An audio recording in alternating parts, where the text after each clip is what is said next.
What is up, diehards? Wes Monell and Drew Lacuesta in the building for AWOL Sports. Today we got some Q&A.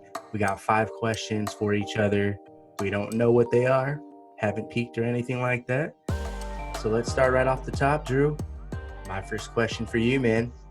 Do Tom Brady, Drew Brees, or Aaron Rodgers ever win another Super Bowl?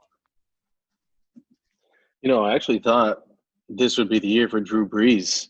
It's too early to call it quits or throw in the towel for that team. We know they have studs and a lot of veterans on that side of the ball, and they've made the playoffs consistently. Obviously, a rough start for them. It's kind of hard to put Tom Brady up there, obviously, with a new team and new weapons. I wouldn't be surprised if it happened for Tampa Bay. But out of the three, I think for how young Aaron Rodgers has looked over the past couple of years, and how powerful this offense is with a new coach and with a new style, and they could still be getting better. I'm going to take Green Bay on this one and go with Aaron Rodgers. Nice. Well, do you buy Aaron Rodgers actually winning it, or do you just think he has the best chance of the three? I think he has the best chance of the three. We'd still like to see a little bit more improvement on defense. We haven't seen them against one of the top 5 or top 10 even defending teams against the run. So if they can slow down Aaron Jones, we want to see exactly what these receivers can still do against man coverage. They lost Bulaga in the offseason. That's not the biggest piece on the offense. The O-line still looks good so far, but it was a lackluster pass rush from the Lions. It was missing pieces from the Vikings. So still some questions out there. They look great, but I'd still like to see them pass a few tests. For sure. I like it. What do you have for me? All right, we'll talk upcoming games here for week 3. So on the week 3 schedule, in your opinion, out of all these matchups here in this next coming week, which game do you think has the biggest blowout potential for these games? We have some few matchups such as Tennessee at Minnesota, Niners hobbling with injuries at the Giants, Bengals at Eagles, Jets at Colts. Which of these games, maybe one that I didn't mention, do you think has the biggest blowout potential? Good question, man. Let's see here. I'm not going to lie. I was kind of eyeballing, believe it or not. I was kind of eyeballing the Raiders and the Patriots. Whoa. I was eyeballing it. I'm not going with it, but it's something I've actually been mulling over. I like to, bet every week, a little parlay here. And look, I know it would be an upset for the Raiders. The Patriots are actually favored by 5. I don't know, man. It's a different defense to me. So, look, I know I'm just touching upon that game. We'll get to our Week 3 preview in the next episode. So, look, I'm not going with that game, but I'm not going to lie to you. That's kind of where my thought process was going as I was matriculating through the slate, to be honest with you. Normally, I would pick the Niners at Giants, but San Francisco is just so injury-riddled, man. It's almost like they sold everything just to go for it all and win it last year, and they almost pulled it off. But it's so hard for that runner-up to come back the following year, and we're seeing that already in the first month. So I am looking at Tennessee at Minnesota. I know Tennessee isn't known for blowing people out or anything like that. I just didn't like Minnesota coming into the season. I don't like what I've seen so far, despite some comeback attempts in Green Bay. Man, I like Kirk Cousins. I'm not saying he's elite. I like Dalvin Cook. He's probably elite, just not a guy I trust. Adam Thielen I like, but over 30. He's got a little back problem that who knows if that pops up. But as for this particular week, I know the Jags hung in there with the Titans, 3-point win, came to a last-second field goal. I know that's a style of play the Titans do where it's close games because they just play physical football, try to take the air out of the ball. I don't see Minnesota stopping them even without A.J. Brown. The spread, let's see. Trying to look here, and it's 2.5 for Tennessee. I'm expecting like a 10 to 20-point win. If I'm putting money down, I'm betting on Tennessee for sure. As far as total margin of victory, I just couldn't go with the Ravens this week or the Chiefs. They play each other. I couldn't go for Green Bay or New Orleans. They play each other. Dallas and Seattle are on fire offensively. They play each other. We have some awesome games this week. Uh, I guess you could say Tampa Bay, Denver, but man, I mean, it's at Denver. Tampa Bay has some kinks to figure out, in their backfield. We don't have answers yet. This will be the first game they have Godwin and Evans healthy going into the game. So normally, like I said about the Niners, I'd pick the Buccaneers, but that's not where I'm going here. And kind of to finish the rest of the slate, why I don't think any other teams win bigger than the Titans. I don't think the Lions are bad. And I don't see the Cardinals blowing them out. Carolina, Los Angeles Chargers, new quarterbacks in new places. I think that's going to be close, even though the Panthers don't look good defensively. No CMC. I just don't see the Chargers blowing anybody out, especially with a rookie making his second start. You look at the Jets and the Colts. I don't see it there. I know everyone just hates the Jets, but I have to see more out of the Colts to say that they're reliable. They let most of the betting world down week one. There's no way I'm picking that Bears-Falcons game to be a blowout. Same thing can be said for the Bengals and Eagles. So, yeah, I'm sticking with Tennessee blowing out the Vikings in Minnesota. I know that probably surprises you and a lot of people, huh? No, I mean, I get it. We both talked about the Vikings, and we've had, pretty similar comments over the Vikings in the past 2 weeks. Again, the Titans look like they have something clicking at quarterback and with that receiving core. And we know the Vikings are struggling with 4 out of the 5 new starters for their secondary. And I do like that. Yeah, Titans don't really win big, but if that defense gets rolling, they know that they can create turnovers, and Cousins is prone to turnovers. My initial reaction came because my pick was actually Oakland at New England, and I don't remember if you chose one side or the other, but my side was actually on New England. What was your side on? Oh, man, I put money down on Vegas. Oh man, okay. I Yeah, I don't know, something about that New England game. I could have been wrong coming into the season, but the last 18 years, Belichick, after a loss, they lost against Seattle on prime time. He's 47-9. I think he lost to Russ again in prime time. He lost to Pete again in prime time, and he's hosting another pretty iconic coach in John Gruden. I think mentally, this is a statement game for him. Offensively, they're both great on third downs. I just think the big number that I see here is Las Vegas is 30th in defending for yards per play. So I think New England comes out with chunk plays and takes a big win in this one. Fair enough. I totally get it, and we'll definitely dive more into that week 3 preview coming up. I got my second question for you. Who is the most underrated at their position between Matt Ryan, Aaron Jones, or Stefon Diggs? I think Diggs has earned and has been talked about, especially with him being an elite fantasy player already. I think his name has been tossed around the league as an elite player, as a star player, and he's definitely showing that. I could see where people are questioning Matt Ryan. I do like Matt Ryan a lot. I think he deserves a lot more credit than what he has been given. I think a lot of the times he's not in the perfect situation, which I get it. I mean, not a lot of quarterbacks don't always have the best situation, but that does matter. Um, just like how Rosen ended up getting into the NFL, where his career is at now. Same thing for Darnold. And then we look at the positive, like Lamar getting surrounded by anything that will help his offense and his style of play. Same thing with Mahomes. So it does play a big part.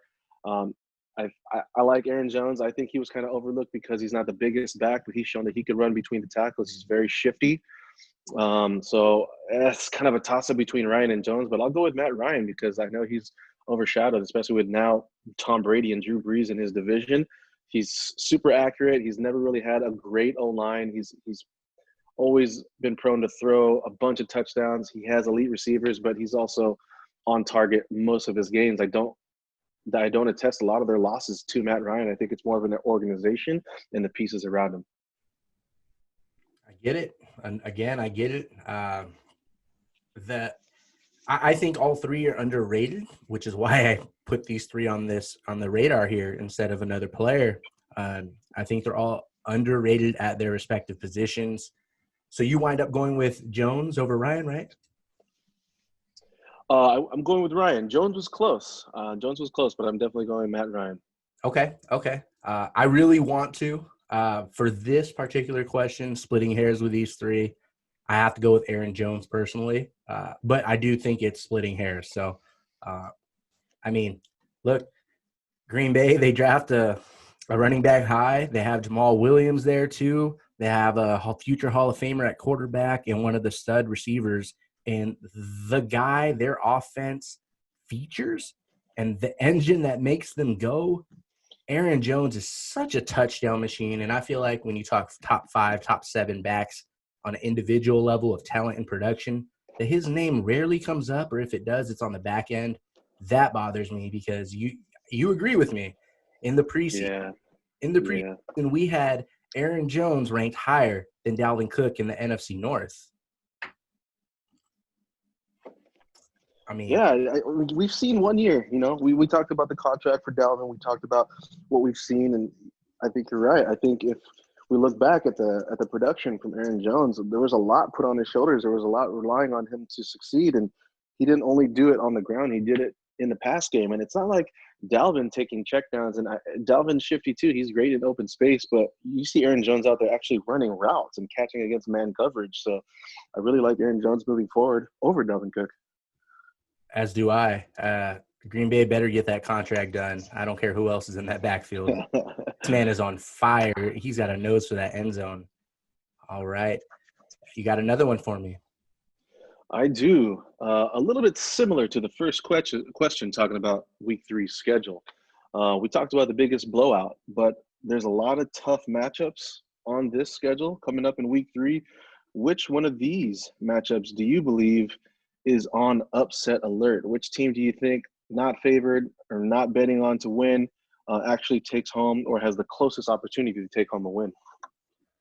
Well, I guess I'll have to exclude my first answer of the Raiders because I do think they're going to win outright, to be honest. That's just my pick, and we'll touch on the details as to why more. For this question, let me scramble a little bit away from that one. And, man, it's – the Giants would actually be an easy pick, to be honest with you. It sounds really weird to say out loud. I know no Saquon Barkley, and people don't think much of that defense, which I do think has improved, to be honest, under the radar. I think the Giants have made improvements defensively. I think their pass game is going to get there. I know Sterling Shepard may miss a week or two. Let me put it this way. We know Daniel Jones is going to pass the ball all day now, the rest of the year. That's a fact. So for that alone, I will say that I can't pick the Giants this week, but I could see that one, to be honest. We're looking at a slate with Cincy and Philly. The game's in Philly. There's no fans. Cincy's the underdog by 4.5 points. Hey, I'm a betting man. I know I'm an Eagles fan. That might be the smart play, to be honest with you. If you have no association with the Bengals and the Eagles, and you've seen how Philly has played the first 2 weeks, week 1 it was their offensive line, and they got stagnant. No one did anything in the second half, and Wentz didn't look great, to say the least. Week 2, look, I think they're totally reliant on Miles Sanders in the run game, not only for balancing their offense, but for helping that defense too. I think Darius Slay is playing better than his grade on PFF, but he's not graded high after a couple of weeks. Joe Burrow, we know it's going to take some time, but we also know that he has the targets, Mixon included in the passing game. I think they should use him more, to be honest, but that's another conversation for another day. I mean, if you're betting for an upset and you're not there with the Giants because they're going to be one-dimensional, and if you're not with me on the Raiders because of Bill Belichick after a bye, granted, I will say that was with Tom Brady, my man. That's a big difference there. And I'm still peeking down the list here. I mean, the Panthers have a shot. I don't know why they're 6.5-point underdogs, to be honest. They have a shot. I know their defense isn't great, but second start for Justin Herbert. So if you're looking at other upsets and you don't like any of the ones I picked, even though I think you should, those are some of the other ones around the league. I don't think Detroit's ready to beat a team like the Cardinals right now. They're kind of feeling themselves. And then the other games are the tough games of the weekend that you expect to be close. So all in all, I'd probably have to, if I'm excluding that Raider game, I'd have to give you the Bengals. Does that surprise you? Yeah, it kind of does. I mean, obviously you're an Eagles fan, but I trust you and I trust your judgment. What I mean by that is looking at it without bias and looking at it just straight up matchup, straight up statistically, and what we've seen so far in these games when we rewatch the film. So, hey, man, proud of you for doing that. I know what you see in Burrow. I see some of that too. We were wishing more from the Eagles. Obviously, I had them in the AFC title game. So hopefully they turn it around. The game that I was kind of looking at is the 0-2 Texans at the 2-0 Steelers. Steelers favored as far as right now. I don't know if the point moved, but they're favored by 4 points. There's just something about that. The Steelers, one thing I saw about them statistically is they'd have at least one giveaway in each one of their games. I don't really like that. We've seen a backup quarterback in Denver almost come back in scoring position and tie the game against his defense. So I don't like seeing that. I know Deshaun Watson's getting frustrated. Eventually, this receiving core has to click. I don't think it's going to be beautiful. I think it'll be a really tough turnover, lackluster, terrible third down kind of game. But I think Deshaun Watson makes just that one or two extra plays and win by a field goal. That's an interesting take for everyone here, including myself, man. I like it. I dig it. I don't agree with it. I would totally hit the smash button on bet on Pittsburgh, to be honest. But hey, we'll dive on that more into week 3 in that episode. One last thing. Last time the Eagles and Bengals played, I mean, 2016, the Bengals won 32-14. And then you scroll back 2012, the Bengals won 34-13. And then Wow. in 2008, Donovan McNabb, the infamous, he didn't really know about tie games in overtime. 13-13 final score. And then the game before that, we're reeling back into the history here just to see the history between these two teams when they square off, because it's not too often. 2005, Bengals blew them out a third time, 38-10. It's been since the year 2000 since Philly beat Cincinnati, and that was 16-7 final score. It's just an interestingly weird matchup for the Eagles. I'm rooting for the victory, man. It's just so peculiar, and they haven't been too hot. Of course, it's a good spot for a turnaround game, you would think. I can't let go of recent history between these two teams. You know what I mean?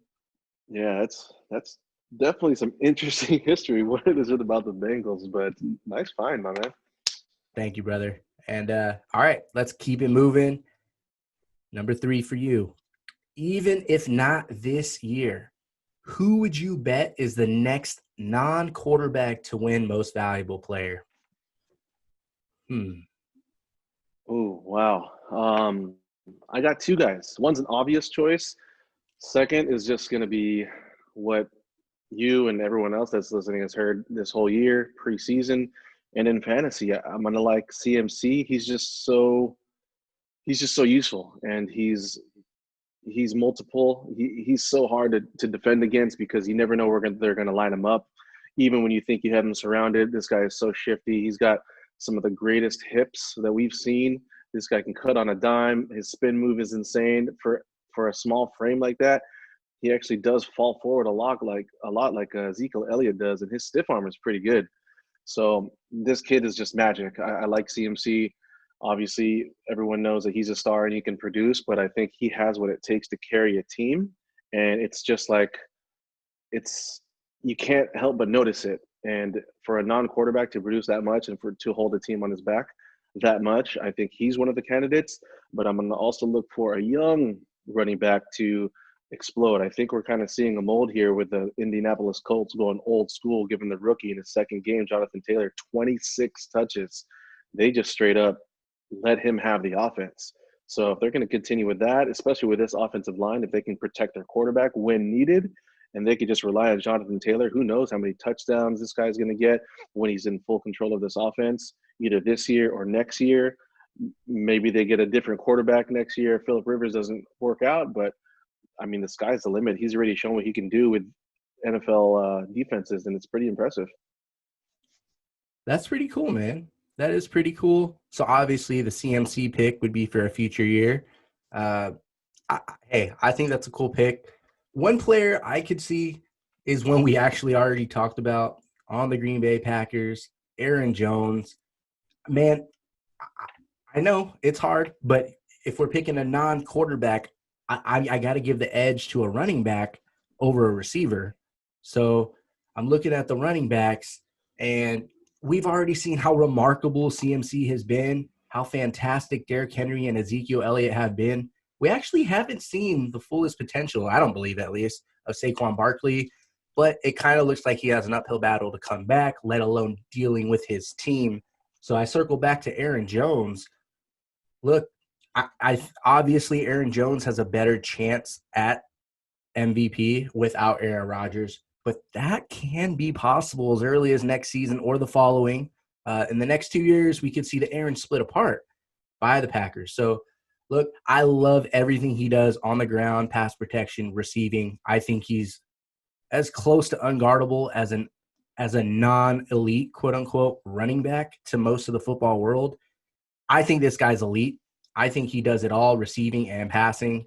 And if he gets the show, kind of like Derrick Henry gets the show, kind of like Zeke got it before Dak Prescott got the ball in his hands from Kellen Moore.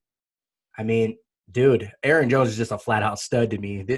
He might be the topic of this episode, to be honest. So if I had to pick another player, I'm not going wide receiver here. So I'm sticking in the backfield, and I'd probably looking at Josh Jacobs of the Raiders, but that's kind of peering into the future because we know MVP is pretty much a quarterback award. So, but hey, none of us here picked a wide receiver. That I find that interesting, but kind of predictable, don't you think? Yeah, definitely, man. It's hard without a season like a Jerry Rice or a season like Randy Moss did. I mean, that's pretty hard now since you see a lot of 2 and 3 receiver sets, and a lot of those 2 and 3 receiver positions are filled with talent, not to mention either 1 or 2 athletic tight ends. So it's pretty hard to take it. I mean, a lot of teams right now aren't favoring just one receiver. There's always that second or third guy. So yeah, receiver is a pretty hard one to win for MVP. I agree. That's for damn sure. All right, man, hit me. All right, man. Playoff teams from 2019. We've seen in the past, at least in the past 5 years. I don't like to look too far from that. So the past 5 years, only 47% of the teams that made the playoffs repeated the year after. And I know it's a little bit different this year because there's an extra team making it on either side of the conference.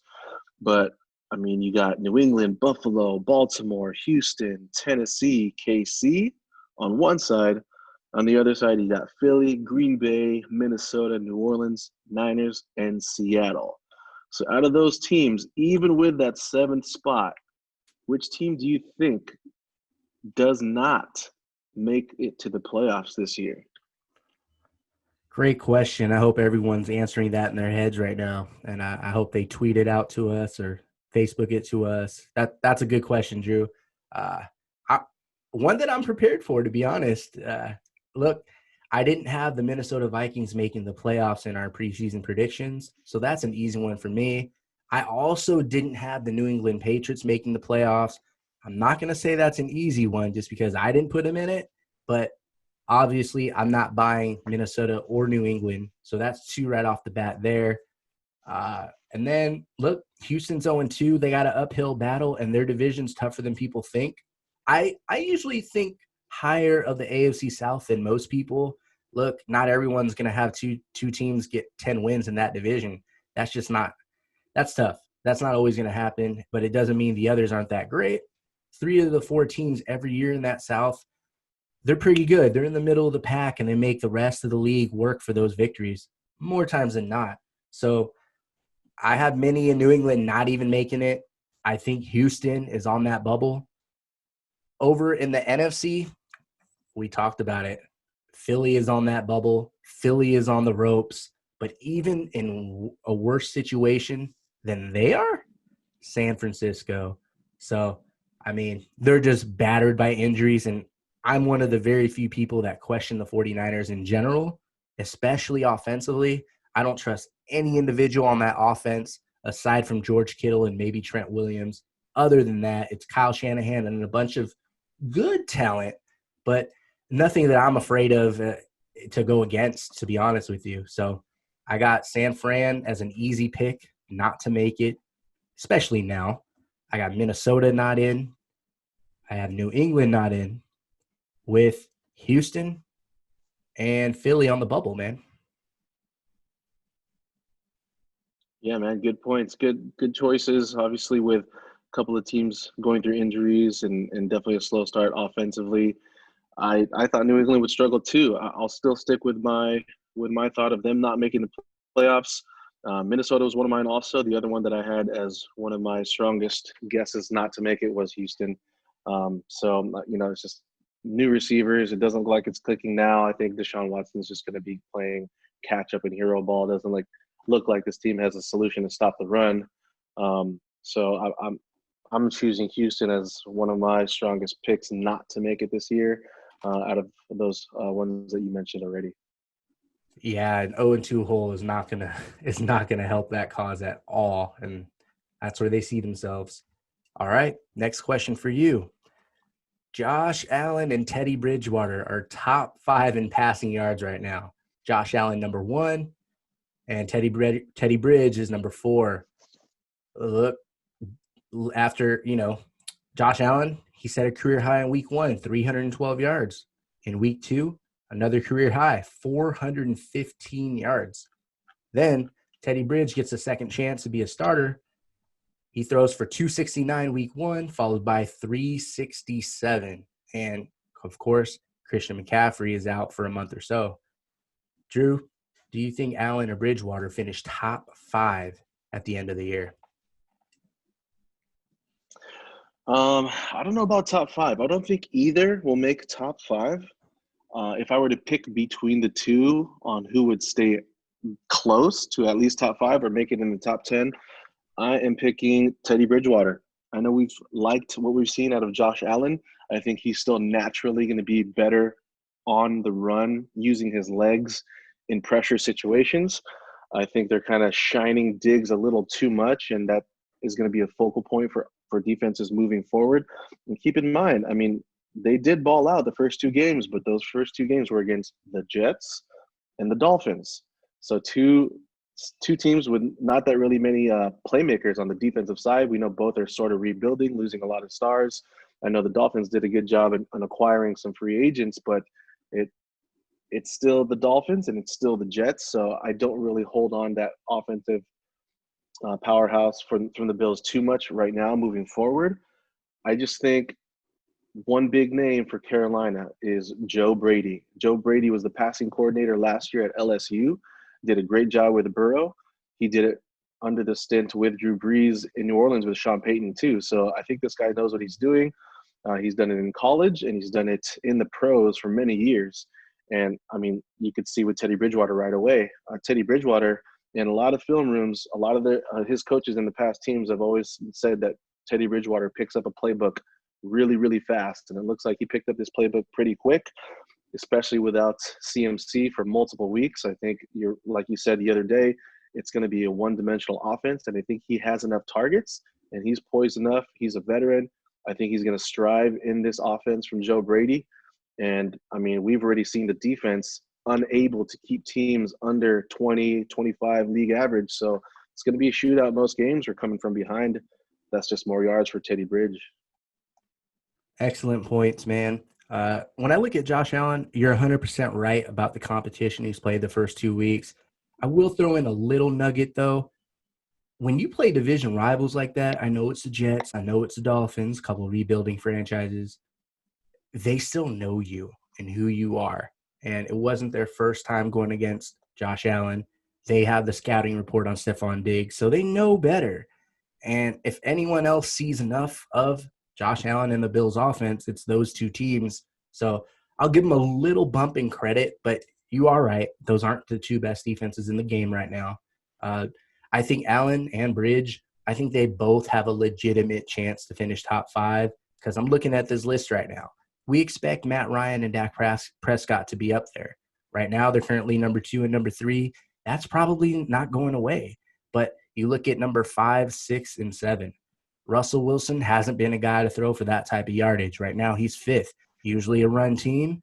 I know they play inside, but they've been such a good road team over the past couple of seasons, especially last year, that, man, I just think they're going to pound the rock when the wintertime comes, which has been the recipe for success. I mean, unless they're going to really push for this let Russ cook thing and really push for him to have an MVP campaign, which all of us are probably in favor of unless they play us that particular week, odds are Russ isn't staying up there in passing yardage. And then number 6 and number 7 are two veterans, and you may or may not believe in them individually or their targets, and that's Aaron Rodgers and Phillip Rivers. I highly doubt both of those guys sneak up into the top 5. And then number 8, surprisingly, is Cam Newton. I don't think anyone expects him to finish top 5. Jared Goff at number 9, he absolutely has a chance. Jared Goff throws the ball as much as anybody else in the game. He did great last year. I know it's tough for some players, but, man, Goff has proven that you can lean on his arm to move the offense on a weekly basis. So not an easy thing to do. And then number 10 and 11 are two veteran quarterbacks that were injured last year. Matthew Stafford, Big Ben Roethlisberger. I think both have the weapons to do it, and I think Stafford can do it individually. So a few other names in there, but even if those names pass them up, I kind of don't see Allen or Bridge dropping past 6 or 7, if that. I guess I have a piggyback question for you. Do you think Russ Wilson finishes in the top 5? Right now, he's right at 5. Man, I want to say yes. I mean, it looks like, to me, it just looks like they had a game plan for the start of the season to catch everybody off guard. They did in Atlanta, and they did against the Patriots. I think even after that first game, I didn't believe that they were going to do that again and let Russ cook like that for the first half. But they continued. They kept going at the great corners of New England. They kept going at Stephon Gilmore, which is crazy. But I mean, obviously, to me, it's obvious that this guy, talking about Russell Wilson, can handle that load. I know we were going back and forth before about him being a 500, 550, 600 attempt passer, and we were talking about if that's questionable. We haven't really seen him do it. Some of the games that he's lost were high production attempts as far as throwing the ball, but I think he's coming to his own. I think he's finally given the tools that he needs, like these receivers. And I mean, we've seen Chris Carson. I didn't think he had that talent in the past game, but he does. And he's obviously there to make plays, and he can do it. He's a threat outside of the backfield to catch passes. And we all know what Russ can do outside of the pocket. And I mean, he's just super accurate. He has that crazy connection with Lockett. It looks like his other receivers are high percentage in catching too. I just don't know what it's going to be what it's going to take to stop this guy. The number 1 pass defense last year, New England, can't stop him. I mean, I think a lot of pass defenses and secondaries are losing hope and shaking in their boots with seeing Russell Wilson on their schedule. So, I mean, it's hard to say yes, but I think this year, I think he does finish in that top range. Damn, that's pretty awesome. And thanks for letting me sneak that in for extra content right there. Because hey, who doesn't want to talk about Russ and talk about more football in general? So, Yeah. All righty, man, you're up. All right. So we're pretty aware, especially from last year and coming into this year, we're pretty aware of what teams are most likely to either appear in the Super Bowl or appear in their conference championship, right? You got KC, you got Baltimore, you got hopefully a healthy San Francisco or Seattle, but there's some emerging teams too. And I like a lot of these emerging teams, especially with that 7th seed. We know how scary a a wild card team can be when they hit the ground running and they hit their stride going into week 16, 17, and into the playoffs. So aside from the teams that are highly expected to make it to a conference title, whether it's AFC or NFC, what is one or maybe even two teams that you think are still kind of under the radar that could even make it to a conference title game? I'll start that with a question. Do the Buffalo Bills count? Uh, I would count the Buffalo Bills. I mean, everyone knows they're a great team, but everyone knows that they have hurdles to get past. Also, Josh Allen is still a young quarterback. I would count that as an underdog. Okay. Well, hey, I know they were a playoff team a year ago and all, but I know you and I had some conversations about the Bills kind of surprising us in our own picks for by the week and into the playoffs even. And dude, I mean, if the Bills lacked a passing game last year and that's what was supposed to take them over the top this year, then how could you not see the Bills as being one of those teams to answer your question? Uh, I mean, we just talked about Josh Allen, and we know that I think their defense isn't playing up to last year's level just yet, but I will say every year at the beginning of the season, for the most part, I expect offenses to be ahead of defenses. So I can't say that I'm worried about the Bills' defense just yet. Uh, I look around, I don't see another AFC team that I like for that category. I think, the Chiefs and the Ravens are just too strong. There could be an upset, but then that's the Bills to me. So I'm looking over in the NFC, someone that can sneak into a wild card spot. And, you know, I know I'm an Eagles fan. I'm an Eagles fan. Uh, I just don't see quitting that team. So I can keep it real at the same time and say week 3 is a good bet to bet against Philly. But at the same token, it's a marathon. It's a long season. Even if they don't blow off the doors and win the division, there is that extra seed. So I think the Eagles could wind up being in that category. They have a lot of work to right the ship, but I think they're one of those teams in that category. I think the Rams, I mean, I can't fully sell anyone listening, especially you, that the Rams are an underdog after making the Super Bowl a couple of years ago. I know they missed the playoffs last year, but they were right there. And they persevered through some contract changes and some offensive line changes. And they were right there still last season. But, hey, they didn't make the playoffs last year, and I think I can cheat and say the Rams are another team in that category to fit the bill. But that kind of be it for me. I look around the league, and I can't buy Arizona yet, to be honest. I just can't. I need to see more. I need to see more football to say the Cardinals are that type of team. Green Bay made the NFC title game. I can't say them. I don't buy the Bears. I know they made it the title game. They made the postseason a couple years ago. And I guess since there was a quarterback change in Tampa Bay and they didn't make the playoffs, that might be the glaring answer staring at us, to be honest, is Tampa Bay. And that'll be the last team that I'll roll with. But if I had to give the team with the best odds to do it, yeah, I'm going to go with the Buccaneers, man. Yeah, I hear you on Philly, man. They could just, build up enough chemistry to the end of the season, have all of their players off IR and healthy by the end of the season and make a final push. By that time, you have an offense with a rookie and nobody's really seen that much film on Miles Sanders and what this offense can do with a fully equipped receiving core and Miles Sanders in the backfield. So it's going to be pretty hard to defend, especially since their defense, I think still in the future, their defense is still pretty underrated. I like the addition of Nickel Roby-Coleman. Obviously, Darius Slay is one of the best corners in the league. So I think with that pass rush and with pass rush and playmakers in the secondary, I think they could definitely make some noise. Obviously, I had them in the NFC title game. I'm going to stay within division. That you mentioned the Rams. I know you said not just yet on the Cardinals, but there's something about this team that has a buzz.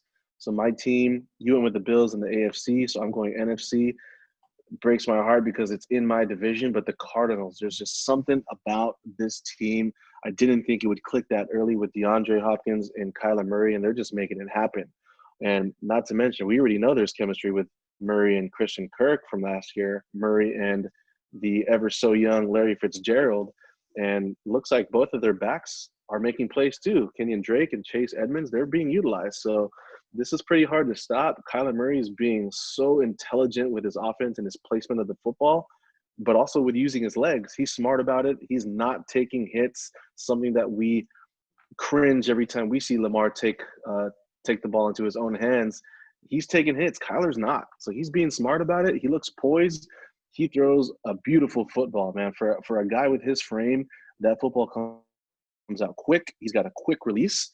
And, I mean, that ball looks catchable every time he releases it, or you can see that he throws it out of harm's way. One of the biggest things that actually popped out at me is they had trouble with turnovers last year. They're not great, but they're at least even. So they're not giving the ball away. But defensively, they're seventh in total yards. That's crazy because I didn't really see anybody on this defense besides Chandler Jones and a little aging Patrick Peterson that could hold it down, but they're making it happen. And they did it against a pretty stout front seven, both teams against the Niners, against the Washington Redskins. I think this team may be sneaky for real this year just because they're so hard to defend with that quarterback and that receiving core, man. And you know what, dude? To be honest with you, I knew that was your pick, which is absolutely knew it. If you would have asked me, I would have got it right. Hey, there's a lot to like about the Cardinals. You're right about Kyler Murray. I actually went at length in conversation before the season started with actually in a group text with my dad and bro. They asked me who I thought would be the top 3 most improved teams in the league. Arizona was on my list, and I had them up there because I was kind of looking at their missed opportunities, rookie quarterback, year 1 head coach. They didn't have DeAndre Hopkins at the time, and their defense had a lot of improvement to do. Although they didn't have Patrick Peterson for the entire season, he missed some time. But look, if that team, what I told them, and I'll share it with you, if they can just score an extra field goal per game, that gives them 3 more wins, possibly 4 or 5 when you throw momentum into the equation. And I love their secondary, dude. I mean, Patrick Peterson, Buda Baker, Byron Murphy, and they even signed a vet and Dre Kirkpatrick. So I like their secondary coming into the season. And look, they signed Devondre Campbell, linebacker, to play next to Jordan Hicks. That's tough in the middle. That is very tough. So I kind of saw a defense that's improved, even if some of their young players like Hassan Reddick and Isaiah Simmons, they may be struggling. But I think they have some time to learn the game because they have some good vets to learn from, and they're the complementary pieces. So I can totally see it, man. I ain't mad at you. I like the Cardinals. I don't think if for anyone that's watched 2 weeks of football to say they don't like watching the Arizona Cardinals would be living on the past. That's a good pick, man. And Yeah, thanks, man. I mean, hey, college fans and NFL fans, this offense is both, so it's super exciting.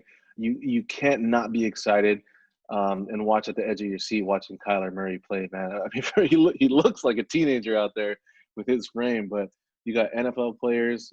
They have an NFL mixed with a college-style offense. I think it's working now after a full off season or 2 full off seasons with this coaching staff. And you're right, defensively, they're making it happen. But it was just surprising for me to see them defensively top 7 in total yards. The one thing that you mentioned about the defense is, hey, Kyler Murray is keeping the offense on the field too. So defense is spending a lot of time studying those images from the coach's film up high in the skybox, and maybe they're just rested and they're just playing with a whole lot of heart. And I mean, it's pretty energizing if you're on the defensive side of the ball for the Cardinals to see Kyler Murray ball and keep you rested like that. So that was one of the main things that I liked for that team too. absolutely energized. And hey, let's bring this thing around to the 5th. You know what? You want to ask me your 5th question first? Yeah, I like this question actually because I already have my answer obviously for this one, but pretty interesting here. We're going to flip the switch and think very, very detailed. For all these teams that we see succeed, there's always a reason why they either make it to the playoffs or make a final run. And I think it's always due to a major improvement of one specific unit, whether it's O-line, whether it's linebackers, secondary, wide receiving core, anything. So out of any of the teams that we think might even be in this Super Bowl run, could be a high favorite like KC or Baltimore or Seattle, or it could be an emerging team that we spoke about slipping into this 7 seed on both side bubble. So out of any team, which unit do you think needs to improve, or do you think you would need to see more of an improvement for them to make a run into the playoffs? Ooh, sweet question here, man. I like it. Well, am I supposed to pick out one team in particular or one unit in general?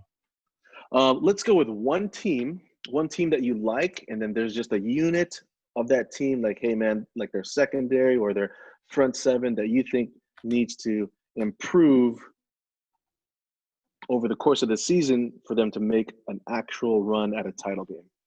Fair enough. For me, this one is super easy. Before I get to that team and that unit, I will say, in general, I look at two things. O-line.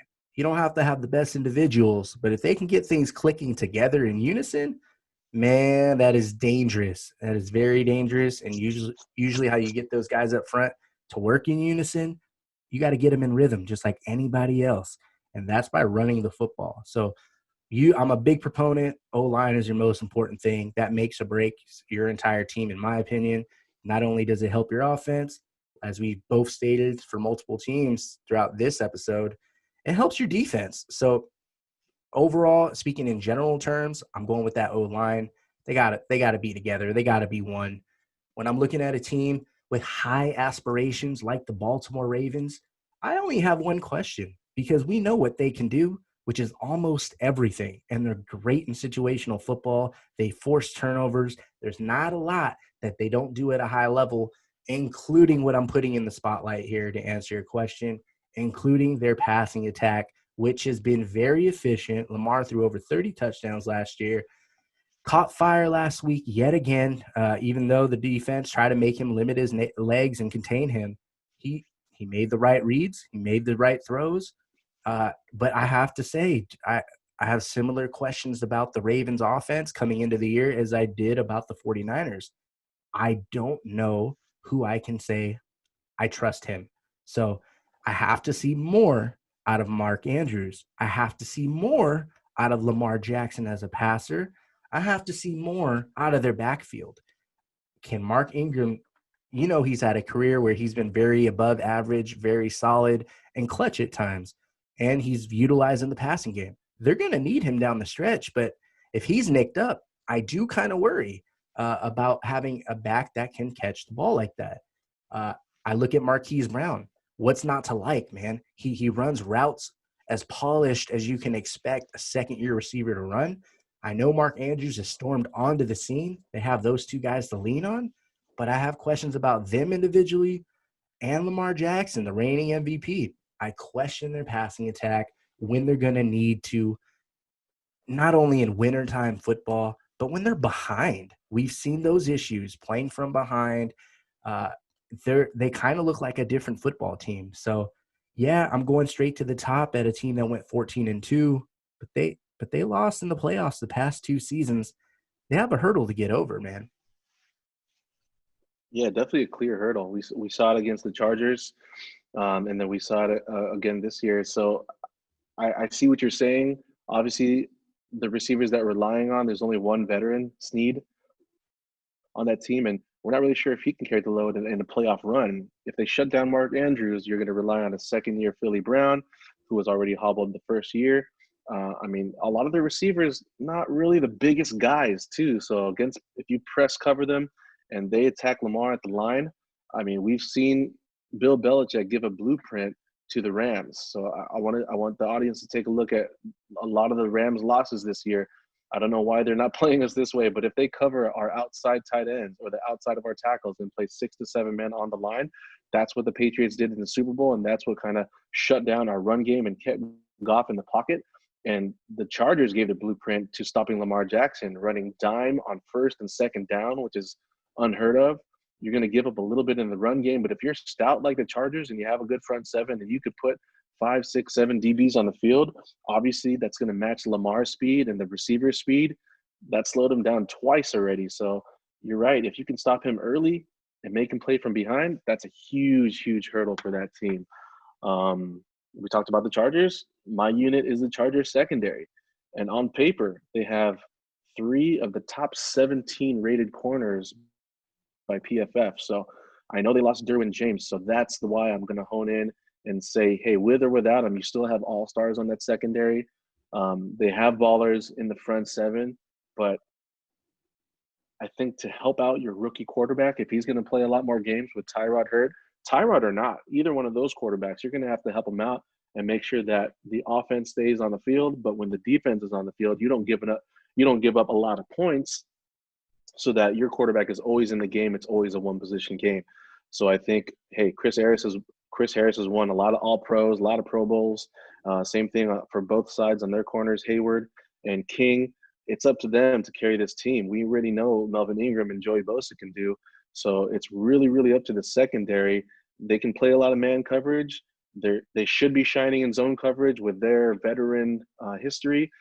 They showed it against Patrick Mahomes. Unfortunately, just let it slip at the very end, but they had a great game plan. But they have to continue that success if they're going to make a playoff run. I think it's all up to them to help their quarterback out.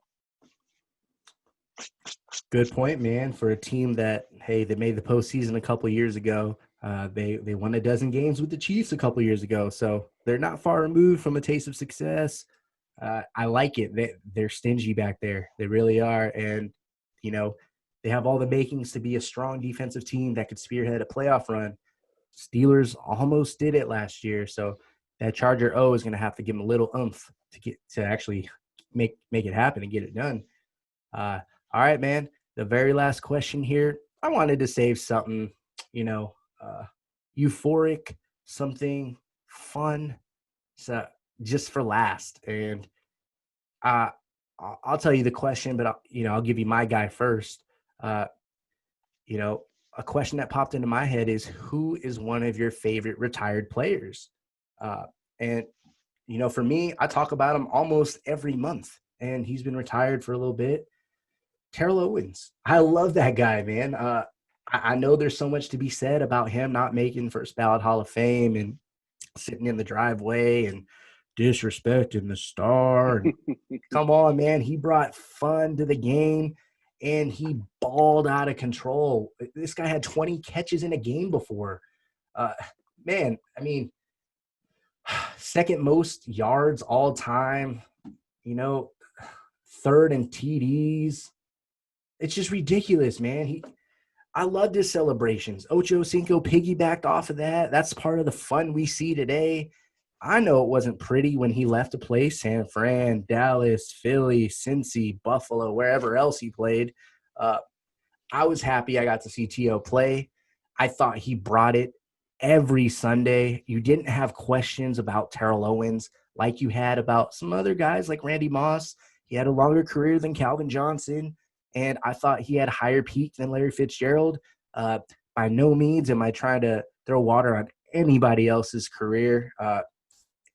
I'm just trying to shed a light on how great I think T.O. is and why. I don't get many jerseys. I have a T.O. jersey, and I love that thing. It's one of my favorites. I loved every Sunday that I had T.O. on either my Eagles or my fantasy team. All the moments, man. Of course, I loved him going to the center, going to midfield in Dallas, celebrating on that star, arms wide open. And then he tries to do it a second time and gets knocked over. Hey, really liked what the defender did. You saw it once. You don't need to do it again. In my home field, he did his thing. But I loved everything T.O. did on that football field. That's my guy. Love that, man. Loved watching Terrell Owens play. His charisma, the way he plays the game. He's a trash talker on the field, but, I mean, nowadays, who isn't? That's what we expect out of receivers. And it takes a lot to be a receiver, man. Sometimes you're out there left on an island, and if you struggle against one or two of the greatest corners in one of the greatest athletic leagues in the world, people shut you down, man. So it's hard to be a receiver nowadays. You get called a diva. You're asking for too much money. You're not as important to the offense. That's tough, man. You're talking about a skill position that's eyes, mentally, hands, hips, and feet. I think it's hard, man. I know receivers are chatty. I know they get paid big bucks or they ask for the big bucks. I know they get called divas sometimes, but what do you expect, man? The receiver position has been like that forever. And that's what makes the game fun. And now you see all these guys celebrating just like how T.O. was because it makes the game fun. I think that league actually realized that. I think they're embracing it a little bit more. It's definitely helped with how the emergence of betting and the emergence of fantasy football. Everyone wants to watch until the last 5 seconds to see if their player scores a touchdown or gets some garbage yards. I mean, a lot of that times you're looking for that receiver to make that highlight catch. You know, OBJ's doing it, Juju is doing it, Devontae's doing it. So T.O. is one of the veterans that we definitely miss watching. Definitely miss his his celebrations. He's super creative. The guy that I have as a retired player that I miss is LT LaDainian Tomlinson. Ooh. Obviously living in San Diego, watching him carry the ball all those years, just a phenomenal player. Never hurt. He has what I think a perfect passer rating as a running back too, threw a bunch of touchdowns in the end zone with that option halfback pass, and he was always the focal point, man. Whether it was catching the ball, screens, he had the nastiest stiff arm in the league, and he wasn't the biggest guy, you know. And now he's on. He's one of the highly coveted analysts on networks, and he's a part of the NFLPA too. So super smart guy. He actually was with the Chargers in the locker room to give him that game speech right before they took the field against Kansas City. So you could tell they were fired up, and they definitely came to play, barely losing that game by 3. So I think LT is super inspirational. He definitely has a stats to back up his Hall of Fame jacket, and he's one of the best running backs I've ever seen. He's one of my favorite running backs. Just the way that he ran the ball, you can tell that he was all about the team, and you could rely on him in any situation. Ooh. I don't know if you'll believe this or not. Maybe you will because you know my jersey's here. I have an LT jersey, man. And Yes, sir. my decision was between T.O. and LT, Mr. Abbreviations. I loved everything LT did. I'm with you 100 on that. I don't think many people aren't with us. Dude, LT, what I remember about that guy at the goal line, diving over the top of the pile, getting in for 6, or getting a pitch. You think he's going to run or shake you? Nah, he pulls up. And you mentioned he throws that pass, man. He throws that pass. I remember one to Antonio Gates in the big time moment. Dude, there wasn't much this guy couldn't do. I caught some of Marshall Faulk's career, and I'm so happy that I did. When it comes to LT, I watched all of his career. And when I have to do my grading and my all-time list, I don't really throw in players I didn't get to watch from day one. LT is my favorite running back. LT is my number 1 running back on that list for the era of football that I've gotten to watch. So glad you brought him up, man. I'm really glad you brought him up. Good Lord, dude. LT was just sensational. He had back-to-back rushing titles. He won an MVP. He set a record with scoring a rushing touchdown in 18 straight games. Unbelievable. Just a remarkable player, just like T.O. was. And, hey, hopefully this stirred up some thoughts in your head or some conversation. Diehards, holler at us, man. We want to hear your favorite players, retired and current, I guess, but let's reminisce a little bit. Some retired players, whether it was on your favorite team or not. What do you think of the quarterbacks we talked about today, about some of the veterans being able to win another Super Bowl, about some players that may be underrated? Drew and I think Matt Ryan's underrated. I did lean towards Aaron Jones. And do you believe Josh Allen and Teddy Bridgewater, who are currently top 5 in passing yards, do you think they'll hang up there? So some questions. We welcome the interaction and some questions moving forward. Drew, you want to drop a line before we head out? Oh man, that was pretty fun. Our first crack at it, I think, went really well. I had a lot of fun thinking on the spot and giving my answer just straight from the heart. And for all the homework that we do, I think it's beautiful to see the game in our own perspective, and I love hearing it from other people's perspective too, whether it's you or our family and friends or anybody that's going to drop a comment at the bottom. So appreciate it so much, you guys. This is a fun, awesome project that we spend a lot of time on. I'm so appreciative of you invited me on, Wes, and I think you're doing a great job, man. And I can't wait to see what we have in the future, man. Here's the 17-0 this year, man, because we play every week here. Here, here's the 17-0 season. And part of that team are the listeners, are the diehards. So, hey, thanks for listening, everybody. We'll see you when we do the week 3 preview. We'll give you our picks, and you already got a little sneak peek at some upsets, and maybe if you're a betting man like I am, maybe you'll win some money this week. But definitely hit us up with your NFL questions, especially your fantasy football questions. I'm not one to boast, neither is Drew, to be honest. But we're pretty good at fantasy football. You don't have to take my word for it, but hey, ask for help. You'll start winning. All right, diehards. We'll see you on the other side. Peace.